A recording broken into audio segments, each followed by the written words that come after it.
Good afternoon and welcome to our TV show featuring documentaries revealing the realities behind myths using research and scholarship. I'm your host Ergün Kırlıkovalı and I will be with you every Sunday at 4 p.m. Eastern Standard Time. You're welcome to send me your feedback at mythsandrealities.com.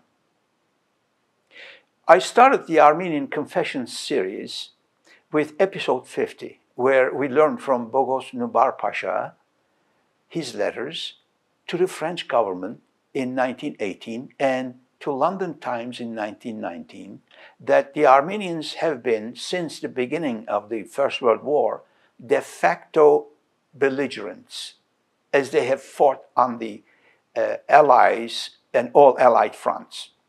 In Palestine and Syria, Nubar said, the Armenian volunteers played a large role in the victory of General Allenby.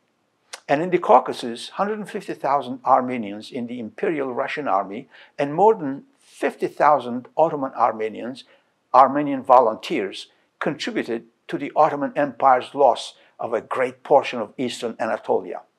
There's nothing in these two letters about the claim of systematic extermination by the Ottoman government.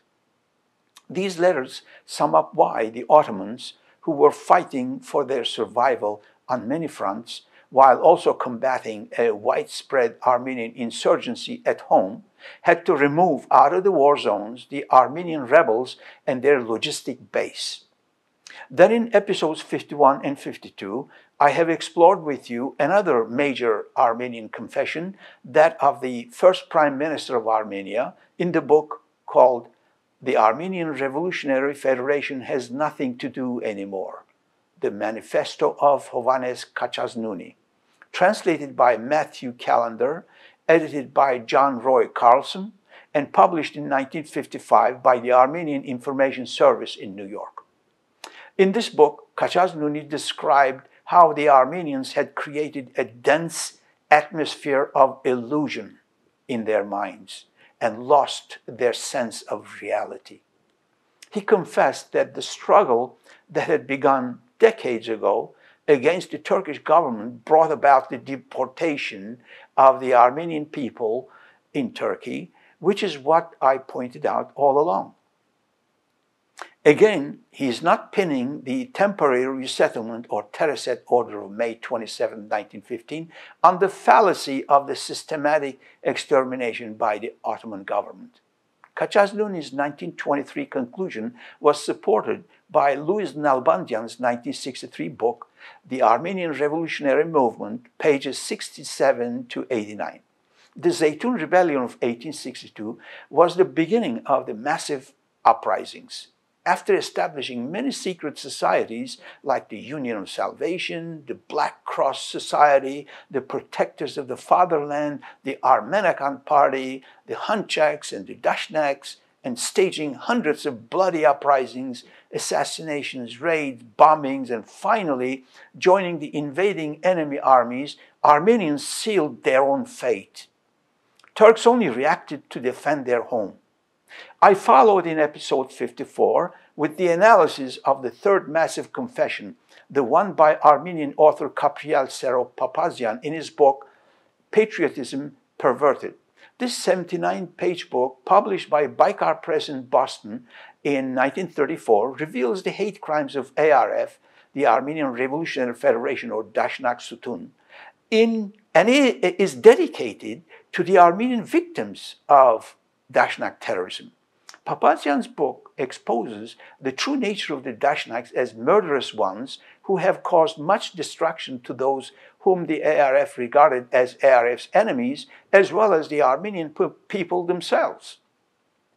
Papazian maintains that by committing senseless violence against Muslims, the ARF deliberately exposed innocent Armenians to retaliatory massacres. In episode 55, I shared with you perhaps the most shocking of all Armenian confessions, the one by the Armenian Revolutionary Federation itself. In their book called Houshamatyan of Armenian Revolutionary Federation, Centennial, Volume 1, published in Glendale in 2006. In it, the ARF tells the reader how great fighters Armenians were, where they smuggled arms into the Ottoman Empire, how they attacked and murdered Turks, and what terrorists belonged to what Armenian gangs. A far cry from the poor, starving Armenians cliché, isn't it? Which is why this book is not available in bookstores and only given as a thank you gift to Armenian donors. This might also explain why the Armenians' archives of the period are closed to public to this day. The book Houshamatyan is only a sneak preview of terrible scandals to come. Turkish archives, on the other hand, are wide open since mid-1980s in their purpose-built modern campus in Istanbul. One wonders if the Armenians are so right in their long discredited political claim of genocide, why would they not open their archives to the world like Turks did? What are Armenians afraid of? If Armenians opened their archives, then the world would see the smoking guns behind all the unsolved Armenian hate crimes, their instigators, financiers, manipulators, and perpetrators. And their contacts in the missionary establishment among the Western diplomats, politicians, historians, and journalists would also be revealed. The world would be shocked to realize how scheming and cruel the Armenian ARF members are really. The title says epic battles. Doesn't the official Armenian narrative say the Turks systematically exterminated all unarmed, non-combatant, loyal Armenians? So where did these armed combatants waging epic battles come from? This alone proves that there is another side to the Turkish-Armenian conflict that went untold. And ironically, ARF itself is doing the telling now. The book is dedicated to the Armenian youth with fighting words, which might explain why the Armenian terrorists in the past 50 years have always been mostly impressionable young men. Armenian opinion makers seem to have two sets of books. One set promoting the unarmed, non-combatant, loyal, angelic Armenians for public consumption, which is readily available for purchase, and another misrepresenting Armenian hate crimes to the Armenian youth as epic battles. This set of books is not for public consumption, so you cannot find them on the internet or in bookstores. If you can understand this profound hypocrisy, this two-faced double-dealing, then you can understand the Armenian psyche behind that bogus genocide claims. Dashnak historian Hratch Dasnabedian, the author of the book History of Armenian Revolutionary Federation, Dashnak Sutyun, tries to excuse ARF's terrorism on page 47. He says that the ARF's terrorist activity when ARF assassinated Armenians who served the Sultan must be viewed in the light that Istanbul was a very important theater of activities and propaganda. Another Armenian historian, Louise Nalbandian, echoed this in her book, Armenian Revolutionary Movement, and I quote, "The ARF program of 1892 officially sanctioned terrorism as a method of activity," unquote. The American General Harbord, who was sent to the Caucasus by the Peace Conference in 1919, Paris Peace Conference, commented in his report on Russian Armenia, I quote, "It is probable that the Dashnak Sutyun still employs terroristic methods and undeniable that it is now a source of danger owing to its liability to precipitate conflicts," unquote. See page 14 of Papazian's book. There you have it.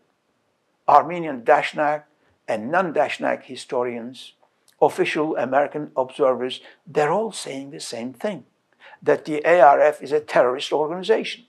And on page 16, Novasardian exalts ARF's terrorism as freedom fighter, with a mighty image of idealism that turned the concept of death to a spiritual ecstasy. Ronald Reagan, in 1986, in his radio address, answered this. I quote, "Freedom fighters do not need to terrorize a population to submission. ARF not only threatened, tortured, and murdered Armenians who refused to support ARF, as Dasnabedian Papazian, Uras, Gurin, and many others amply documented, but also defenseless Muslim Ottomans, mostly Turks, to the tune of 518,000 dead and millions wounded.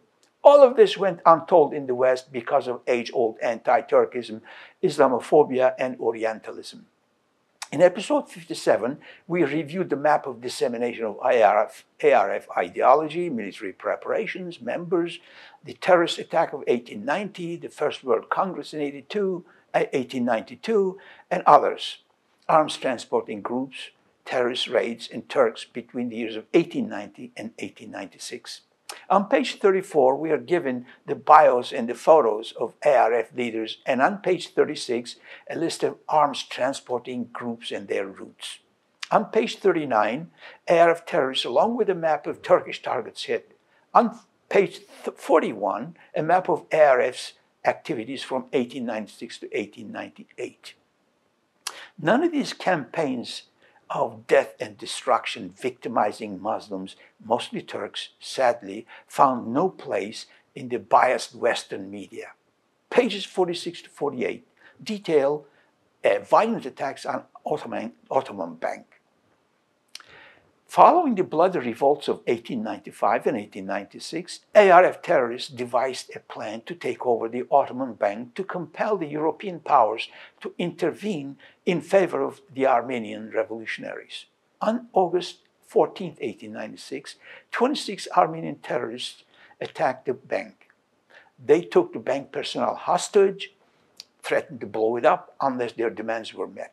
Ambassadors of the European powers intervened, and upon the assurance of the Russian ambassador, the ARF terrorists were taken by boat to France and then to Argentina, where they were released.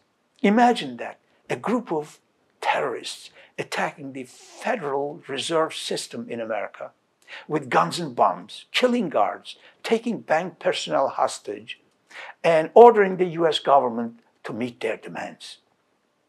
What would the US government do? Would it allow some European powers to intervene on behalf of the terrorists? Would it accept the Russian ambassador's assurances to get the terrorists to leave on a boat to France and then from there to Argentina to be set free? Food for thought. One terrorist in the raiding ARF gang, namely Garegin Pasdermadjian, who played a major role in the assault, is worth special attention. This man led the negotiations with the European ambassadors to secure a safe passage for the Armenian terrorists who had raided the bank. He then went to Tiflis to massacre Azerbaijanis from 1905 to 1906. Here's the clincher. This man was elected to the Ottoman Parliament in 1909 elections. A book can be written about just this part alone, appreciating the centuries-old Ottoman tolerance for non-Turkish ethnicities and non-Muslim religions, and even the criminals like Pasdermadjian, with blood on their hands. Pasdermadjian's acts of terror in the Western press were not heard of. During First World War, he then represented Armenia in Washington, D.C., as an ambassador from 1919 to 1921. How can the US accept a notorious Armenian terrorist as an ambassador of Armenia? On pages 50 through 61, we are given the details of ARF terrorists and in Van region, near the Turkish-Persian border, complete with photos of terrorists and gangs. We are provided with a war diagram on page 51. According to ARF, Kurdish Mazrik tribe had to be punished for defending their home against the ARF terrorists. After months of preparation, some 250 ARF terrorists in 1897 surrounded the Kurdish village and massacred all of its inhabitants. The ARF terrorists then retreated to Persia. This is how the Dashnaks boast about this terrible massacre of Muslims on page 50. I quote, "The invasion of Kanasor was the most brilliant paramilitary operation of the ARF during the first 7 years of its existence," unquote. The most brilliant paramilitary operation? So ambushing and massacring Muslims is considered a successful operation. That shows the Dashnak Armenian mentality. Then we're given maps of our arms transporting groups from 1897 to 99 on page 63. More ARF terrorist photos and bios and war diagrams on pages 66 and 77. Massacres perpetrated by Armenians victimizing Turks and Kurds in the widest press again found no place. So much for journalistic objectivity, honesty, and integrity in the Western press. When it comes to Turkish-Armenian conflict, you don't hear about it. Pages 78 through 89. You see more terrorist acts. ARF's organizational network is provided with a map on page 87, along with oath and anthem on 88. A new member is admitted to ARF only after reciting the oath, where he or she swears allegiance to ARF bylaws, programs, and decisions at the expense of her life, his or her life.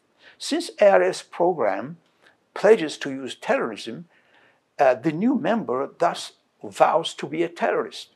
ARF's anthem, featuring violent messages like, quote, "You somber times turn into blood, make way for Dashnak Sutyun," unquote, needs no further explanation. More lists and bios on page 90, and the list of attacks on 91. It is remarkable that none of those terror acts were covered in biased Western press. Pages 90 through to 97, more terroristic bombings and attacks and ambushes, complete with bios and photos of the terrorists. Then on page 109, we find another map of arms transporting terror groups from 1901 to 1904 this time. We see more bios all the way up to page 149. Then on page 150, we read about the ARF's attempt to assassinate Sultan Abdul Hamid. A resolution was passed in 1904 by ARF to murder Sultan Hamid. A time bomb in a horse-drawn coach was exploded, but the Sultan escaped due to an unexpected delay in his program.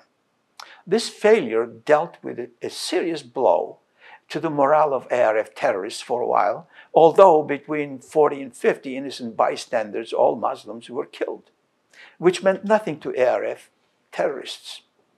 From pages 159 onwards, you see more bios and photos of ARF terrorists, along with maps of their raids in Erzurum and Van. From page 170 to 179, we see more terrorist attacks in Baku, Nakhchivan, Shusha, Askeran, Divanlar, Gence, Çaylı, Sarasu, Bayramlı, and other Azerbaijani cities and territories during 1905 and 1906. On page 171, we see a map of all these attacks. On page 80, more arms transporting terrorist groups from 1906 to 1908, along with maps of routes taken by them. On page 181. We finally come to one of the least known war crimes of ARF, Armenian terrorists in Bulgaria. Of course, Armenians refer to these murderers as freedom fighters, but if they kill civilians, unarmed, non-combatant Turks in Bulgaria, that makes them terrorists. After the 1877 Ottoman-Russian War, which ended disastrously for the Ottoman Empire, Bulgaria became an independent country in 1878. Not stopping there, Bulgaria eyed expansion into nearby Macedonia, using the ethnic Bulgarians in Macedonia as an excuse to attack Macedonia. This is not unlike Russia today, using Donbas Russians as an excuse to invade Ukraine. An alliance was established between the ARF in Bulgaria and Bulgarian insurgents in Macedonia. Bulgaria turned into a sanctuary for ARF's political activities as well as violent ones. In 1901, for example, ARF terrorists joined the Bulgarians in fighting the Ottoman Empire near Edirne, and more than a few ARF terrorists were killed. You can read all about this on page 182. Also there, you can see that Bulgarian Military Academy provided training on the use of guns and bombs to notorious Armenian terrorists like Garegin, Njdeh, and others. Finally, in 1906, the ARF establishes its own Armenian Military Academy in Dubnitsa, Bulgaria, under the guidance of the Armenian terrorist Andranik and Poghosian. During the First Balkan War of 1912, Armenian terrorists led by Andranik and Njdeh joined the massacres of Turks started by Bulgarian and Greek irregulars. What happened in the Turkish village of Kurlukova, which is in northern Greece near the Bulgarian border today, on one freezing cold October day is very personal to me. The entire Turkish population of the village was exterminated, with the exception of one-year-old baby. The Armenian terrorists and other assailants, who were ferociously practicing their art of killing on unarmed, non-combatant, defenseless Turkish farmers, probably did not notice the little baby among the countless piles of blood-soaked Turkish corpses in that mayhem of killing fields. Should I be thanking ARF terrorists for that? Because that little baby was my father, Akif's son Ratib, born in Kurlukova in 1911, according to a scribbled faint note on a crumpled old piece of paper pinned on his baby clothes. That's all the information we have on my father. None of the members of his family, relatives, and neighbors were heard from again. I will explore the horrors of Bulgaria that had victimized millions of Turks and other Muslims that the misrepresentatives of 1915 and the Western press choose to ignore out of Turkish bias and Islamophobia. Unfortunately, though, we have run out of time this week. Thank you for joining me, and see you next week.